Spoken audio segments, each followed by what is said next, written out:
Hey guys, myself Sasan Chaudhary and welcome back to my YouTube channel, that is Programming Life. And today we are going to discuss about different types of unguided media. Guys, unguided media is basically a wireless medium for communication of two devices for sending and receiving any data. So there are mainly four types of unguided media that we are going to discuss in this video, and they are: first microwave, second radio wave, third infrared wave, and fourth laser. Guys, please watch it till the end to know every single thing about it without skipping the video, and I hope you will all gonna enjoy it. And yes, if you don't have subscribed my channel yet, so please subscribe it and press the bell icon to see more amazing videos. So now without any further delay, let's start the video.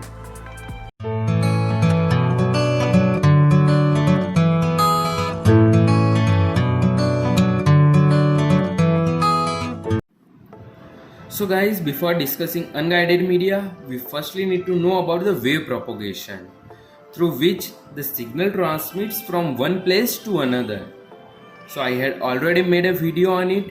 Before watching this video, you must need to watch it firstly to understand it clearly. You can find its link in the I button. So now let's start our first topic, that is microwave. So guys, there are mainly two types of microwaves. First terrestrial microwave and second satellite microwave. So let's start with the terrestrial microwave firstly. As I said earlier, it is used to transmit data without the use of any cables. In this microwave, there are parabolics mounted on the top of the towers to send a beam of data from one place to another, tens of kilometers away. In this, the higher the height of the tower, the greater the range of the signal. Let's see this with the help of a figure. As you can see in the figure that there are two towers at different places, and there is a parabolic antennas mounted on the top of the tower. From that the signal will transmit from one place to another.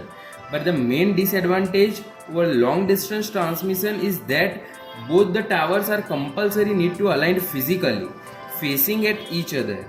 In this, if there is any mountains or any other large object, then it will disturb the signal and break the channel of the signal. So as we see that this wave requires two antennas facing at each other to transmit and receive the data. So that's why this wave uses the line of sight wave propagation medium of transmission. Frequency range of microwave is from 200 MHz to 300 GHz. And the bandwidth capacity of the microwave is from 1 Mbps to 10 Mbps. Guys, bandwidth is basically the amount of data sent over a specific connection in a given amount of time. The microwave is inexpensive for the shorter range, and it is also going to expensive as the distance increases, as it is to install higher towers as the distance increases.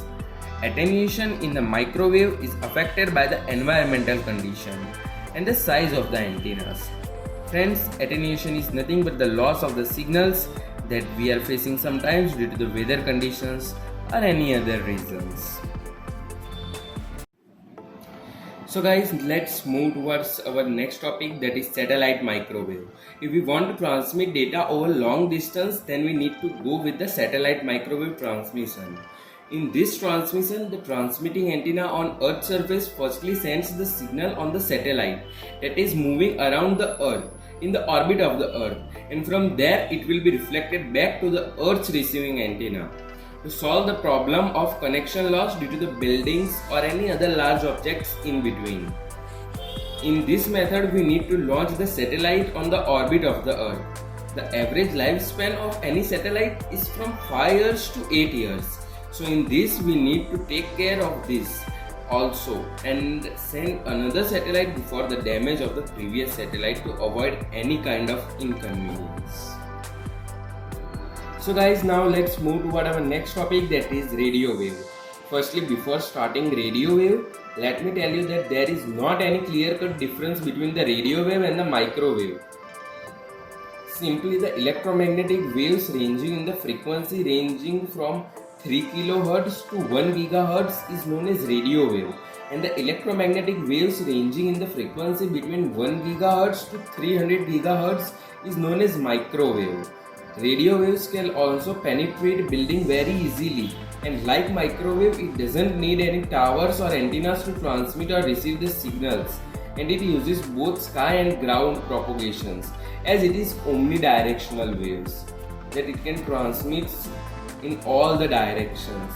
Many of us are confused that whether the radio wave uses sky wave propagation or ground wave propagation, but it uses both the wave propagation at different places. For example, AM radio uses the ground wave propagation, and FM radios and TV uses sky wave propagation. But nowadays we don't use AM radio. That's why we will find everywhere that radio waves uses the sky wave propagation. But in earlier time, while using the AM radios, it uses the ground wave propagation. So guys, now let's move to our next topic, that is infrared wave. Infrared waves is widely used for the short range communication. It is very simple form of unguided media. It also uses the line of sight wave propagation, so we have to ensure that both the transmitting and receiving devices will be straight apart from each other, and its range is very short. For example, throughout the room. In this wave, infrared lights are used to send the data. Infrared waves can propagate throughout the room, but it cannot penetrate the walls. Its frequency range is from 300 GHz to 400 THz. Example of devices using the infrared waves are TV remotes, VCRs and stereos. So now let's move toward our next topic, that is laser. It is also unidirectional such as microwave, but its speed is higher than the microwave. Laser waves can also be affected by the weather conditions. It also uses the line of sight wave propagation for the transmission. Full form of the laser is L stands for light, A stands for amplification by, S stands for stimulated, E stands for emission of, and R stands for radiation. It is not expensive, and it is a small, low power, and it don't need any radio interference studies to deploy. So guys, these are the 4 types of unguided media.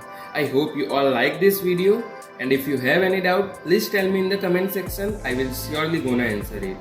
Thank you friends for watching this video, and please hit a like button if you like the video, and don't forget to share it with your friends, and also subscribe Programming Life if you haven't done it yet. See you guys in my next video. Till then, bye bye.